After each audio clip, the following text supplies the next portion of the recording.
Welcome to the Trump Breaking News Network, your daily source for up-to-the-minute Trump news. Join us today and every day. Here's today's news. This is TBNN. Trump's big, beautiful wall collides with Congress. By Liz Goodwin. President Trump reportedly backed off his demand that Congress include a down payment for a wall spanning the entire U.S. Mexico border in a crucial spending bill that must pass by Friday night to keep the government funded. Republican lawmakers have urged the president to focus on border security in general instead of the wall, which Democrats have called a poison pill that would cause them to reject the bill and shut down the government. Trump told a group of conservative reporters he invited to the White House on Monday that he was open to getting funding for the wall in September when Congress debates the 2018 budget, the Associated Press reported. This is a sharp reversal from his position over the weekend and early Monday, when he doubled down on his demand for the wall. Trump tweeted repeatedly that the wall is necessary to stop the flow of drugs into the United States. If the wall is not built, which it will be, the drug situation will never be fixed the way it should be. Trump exclaimed Monday, adding, "build the wall." On Tuesday morning, the president claimed he had not changed his position on the wall as the fake media was claiming, but he didn't specify whether he still believed he would get the funds in this week's spending bill, which increasingly looks like a political impossibility.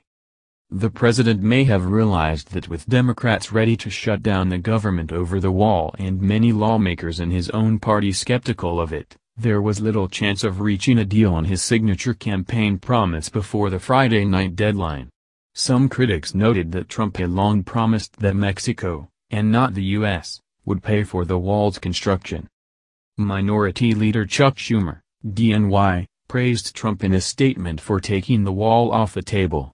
He had earlier called the demand a monkey wrench the president had thrown into sensitive negotiations between the parties over a series of spending bills to keep the government funded for the next 5 months.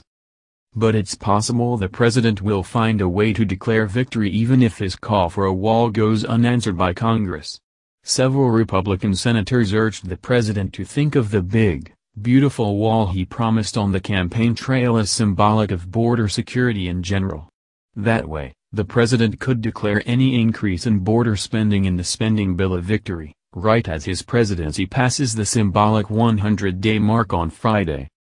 Border walls and fences are part of an overall plan, but there will never be a 2,200-mile wall built.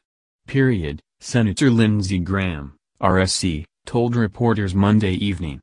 "I think the wall has become symbolic for better border security. So it's a code word for better border security." Graham said the president would still be in good shape if he gets funding for border security in the spending bill that's not specifically for a wall. Senator Thom Tillis, RNC, also pushed for interpreting border wall as border security in general. "I know it's being generally referred to as a border wall, but I think it's the efforts to make sure that Border Patrol can have adequate funding for the people, technology and infrastructure they think they need to secure the border," Tillis said. "I think we can be less prescriptive about exactly what the structure looks like and more focused on the fact that we need to secure the border." Both House Minority Leader Nancy Pelosi, Democrat California, and Schumer have signaled openness to funding border security in the spending bill as long as it doesn't go to construction of a wall or the deportation force Trump mentioned during the campaign. The Democrats could theoretically agree to funds for more surveillance technology on the border, or to hire and train more Border Patrol agents. But it's harder to imagine them supporting an increase in Immigration and Customs Enforcement, ICE, agents, since they enforce immigration laws internally in the United States and not at the borders. Meanwhile, one of the president's staunchest defenders in Congress defended the delay of the president's campaign promise, urging Americans to be patient. He said we would build a wall and Mexico would pay for it, but he never said when. Representative Louis Gohmert, Republican Texas, said Monday night on Fox Business. "Some things just take time and don't occur real quick. I think that's the way with the wall." That's the news. Join us here every day. Be sure to subscribe and click the bell. See you next time. This is TBNN.